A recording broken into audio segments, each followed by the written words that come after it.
तिवारी और आप देख रहे हैं केके न्यूज। शुरुआत करते हैं खबरों के साथ। प्रधानमंत्री नरेंद्र मोदी आज यानी बुधवार को 5वें बिम्स्टेक शिखर सम्मेलन को संबोधित करेंगे। इसका आयोजन वर्चुअल तरीके से किया जा रहा है। शिखर सम्मेलन की मेजबानी वर्तमान बिम्स्टेक अध्यक्ष श्रीलंका के द्वारा की जा रही है। इस शिखर सम्मेलन का विषय बिम्स्टेक एक क्षमतावान क्षेत्र, समृद्ध अर्थव्यवस्था और स्वस्थ लोग है। बिम्स्टेक शिखर सम्मेलन में प्रधानमंत्री मोदी सुरक्षा सहयोग जैसे मुद्दे पर चर्चा करेंगे। इसका वर्तमान उद्देश्य आतंकवाद का मुकाबला करने और हिंसक उग्रवाद को रोकने के लिए मजबूत कानूनी मानदंड स्थापित करने पर है। साथ ही कानूनी ढांचे और आपसी साझेदारी को बढ़ावा देने वाले तंत्र की स्थापना करना है, जो कि प्रवर्तन एजेंसियों के बीच करीबी सहयोग की सुविधा मुहैया करा सके। बिम्स्टेक बंगाल की खाड़ी के देशों पर केंद्रित एक क्षेत्र सहयोग मंच है। इसका विकास भारत के प्रयास पर जून 1997 में वेस्ट ईसी समूह बांग्लादेश, भारत, श्रीलंका और थाईलैंड आर्थिक सहयोग की स्थापना के साथ शुरू हुआ था। बाद में म्यांमार, नेपाल और भूटान के प्रवेश के बाद बिम्स्टेक समूह गठित हुआ।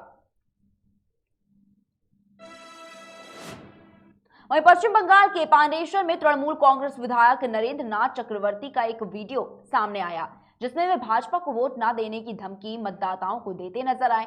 उन्होंने आसनसोल के हमीरपुर में हुई कार्यकर्ता बैठक में भाजपा समर्थकों को विशेष तौर पर कहा कि आसनसोल उपचुनाव में वोट न डाले, पोलिंग बूथ न जाए, वरना चुनाव के बाद तृणमूल के कार्यकर्ताओं के जरिए उनका पता लगाया जाएगा। अगर वे वोट नहीं करते हैं तो राज्य में रह सकते हैं, अपने काम व कारोबार को कर सकते हैं। वहीं तृणमूल कांग्रेस उन्हें पूरा सहयोग करेगी। भाजपा प्रवक्ताओं ने सोशल मीडिया पर यह वीडियो पोस्ट कर चुनाव आयोग से शिकायत की है। अनिल बलूनी ने इसे लोकतंत्र का चीरहरण बताया है। वहीं राज्य में भाजपा के सह प्रभारी अमित मालवीय ने कहा कि नरेंद्र चक्रवर्ती को सलाखों के पीछे होना चाहिए। ममता बनर्जी उन्हें संरक्षण दे रही हैं। राज्य विधानसभा में विपक्ष के नेता शुभेंदु अधिकारी ने कहा कि नरेंद्र को 2016 में सीआईएसएफ ने कोलकाता के नेताजी सुभाष चंद्र बोस अंतर्राष्ट्रीय हवाई अड्डे पर हिरासत में रखा था, क्योंकि वे गैर लाइसेंसी पिस्तौल व गोलियां लेकर चेन्नई के लिए विमान में चढ़ रहे थे। बाद में उन्हें शस्त्र अधिनियम के तहत गिरफ्तार किया गया था। वहीं मुख्यमंत्री योगी आदित्यनाथ ने बाबर की मां और उसकी पत्नी से फोन पर बात की। उन्होंने घटना पर शोक संवेदना व्यक्त करते हुए बाबर की मां से कहा, मैं हूं आपका दूसरा बेटा। रामकोला थाना क्षेत्र के कटघरई निवासी बाबर के भाजपा के पक्ष में वोट देने और जीत पर मिठाई बांटने से नाराज कुछ लोगों ने उनकी पिटाई कर दी। लखनऊ में इलाज के दौरान उसकी मौत हो गई थी। वहीं सोमवार रात मृतक बाबर की मां से मुख्यमंत्री योगी आदित्यनाथ ने फोन पर कहा कि इस दुख की घड़ी में मैं आपके साथ हूं, मैं आपका दूसरा बेटा हूं। सीएम ने कहा कि घटना में सभी आरोपियों के खिलाफ कठोर कानूनी कार्रवाई की जाएगी। उसमें कुछ आरोपियों की गिरफ्तारी भी हो चुकी है। उसके बाद मृतक बाबर की पत्नी फातिमा से भी सीएम ने बात की। सीएम से बात करते फातिमा भावुक हो गई। सीएम ने उन्हें सांत्वना देते हुए हर संभव मदद का भरोसा दिलाया। कटघरई गांव में 20 मार्च को भाजपा की जीत की खुशी मनाते समय पट्टीदारों की पिटाई से घायल बाबर की मौत के बाद इस मामले में अब तक कई पुलिसकर्मियों पर कार्रवाई की जा चुकी है। वहीं इस मामले में आरोपी सलमा व अजीमुल्ला को भी पुलिस ने गिरफ्तार कर लिया है। एसपी संचेंद्र पटेल ने सोमवार को रामकोला थाने के एसओ डीके सिंह को लाइन हाजिर कर दिया था। वहीं रात में पहुंचे डीआईजी गोरखपुर जे रविंद्र गौड़ ने हल्का एसआई उमेश कुमार सिंह किशन यादव को भी निलंबित कर दिया।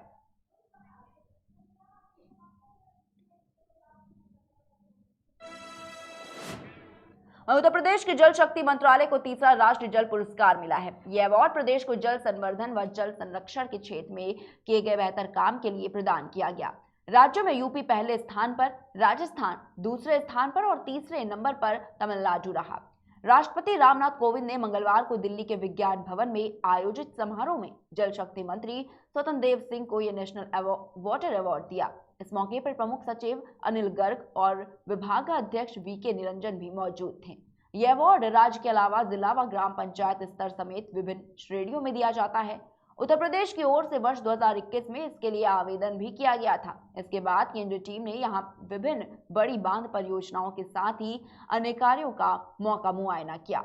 अन्य राज्यों के मुकाबले उत्तर प्रदेश में किए गए कार्य बेहतर पाए गए और इसी क्रम में प्रदेश को राज्य श्रेणी में पहले पुरस्कार से नवाजा गया।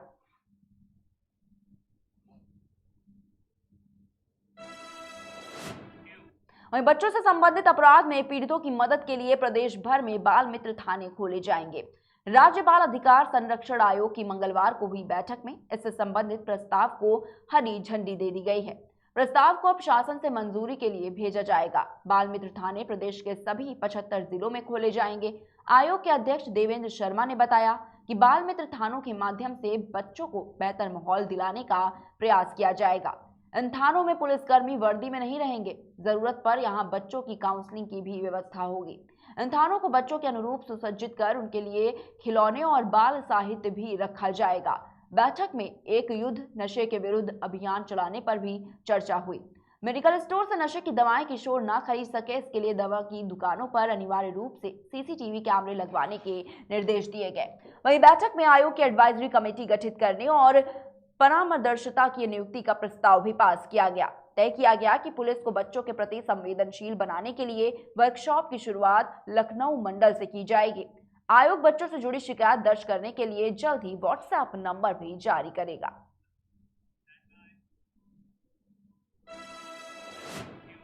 वहीं इलाहाबाद हाई कोर्ट ने मऊ की नगर कोतवाली में दर्ज मुकदमे में बाहुबली मुख्तार अंसारी के बेटे विधायक अब्बास अंसारी की गिरफ्तारी पर रोक लगा दी है। साथ ही मामले में उत्तर प्रदेश सरकार से जवाब तलब किया है। विधायक के खिलाफ ये मुकदमा विधानसभा चुनाव के दौरान आपत्तिजनक बयान देने के आरोप में दर्ज किया गया था। ये आदेश न्यायमूर्ति सुनीता अग्रवाल और न्यायमूर्ति वीके श्रीवास्तव के खंडपीठ ने अब्बास अंसारी की याचिका पर दिया है।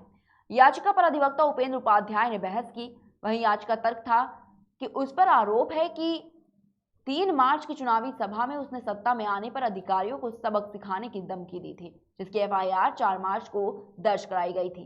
कहा गया कि आरोपों पर 7 साल से अधिक सजा नहीं दी जा सकती और 153 ए संज्ञेय अपराध की धारा जानबूझकर जोड़ी गई। साथ ही कहा गया कि निर्वाचन आयोग के निर्देश पर एफआईआर दर्ज कराई गई है, लेकिन ये सही नहीं है। वह इस धारा में पुलिस गिरफ्तार करने की लगातार याची को कोशिश भी कर रही है, जबकि वो मऊ से विधायक है, उन्हें शपथ लेने नहीं दिया जा रहा। हाईकोर्ट ने गिरफ्तारी पर रोक लगाते हुए राज्य सरकार को 3 हफ्ते में याचिका पर जवाब दाखिल करने का निर्देश दिया है। याचिका की सुनवाई 27 अप्रैल को होगी। वहीं कोर्ट ने याचिका विवेचना में सहयोग करने का निर्देश दिया है और कहा है कि सहयोग नहीं करते तो अंतरिम आदेश विखंडित करने की सरकार अर्जी दाखिल कर सकती है।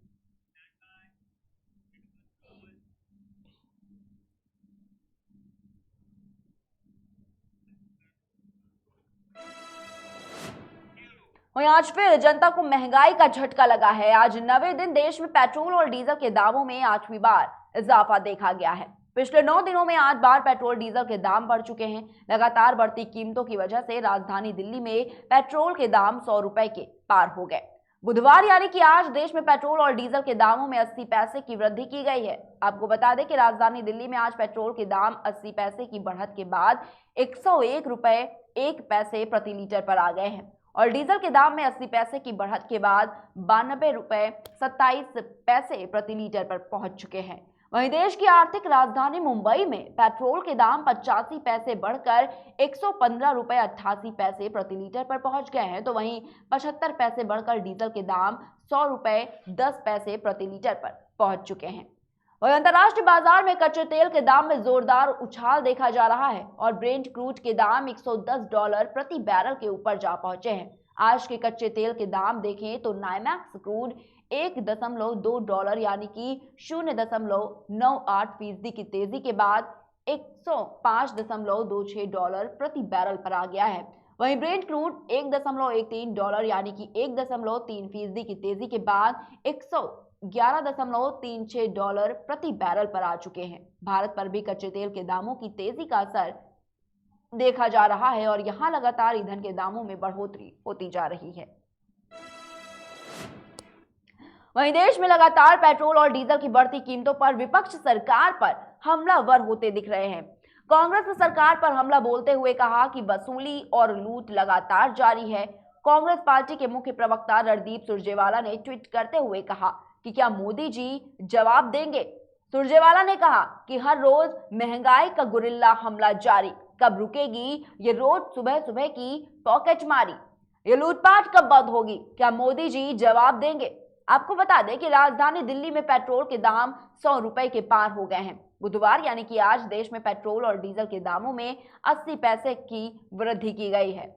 दिल्ली में आज पेट्रोल के दाम 80 पैसे की बढ़त के बाद 101 रुपए 1 पैसे प्रति लीटर पर पहुंच गए हैं, तो वहीं डीजल के दाम में 80 पैसे की बढ़त के बाद ये 92 रुपए 27 पैसे प्रति लीटर पर आ चुके हैं।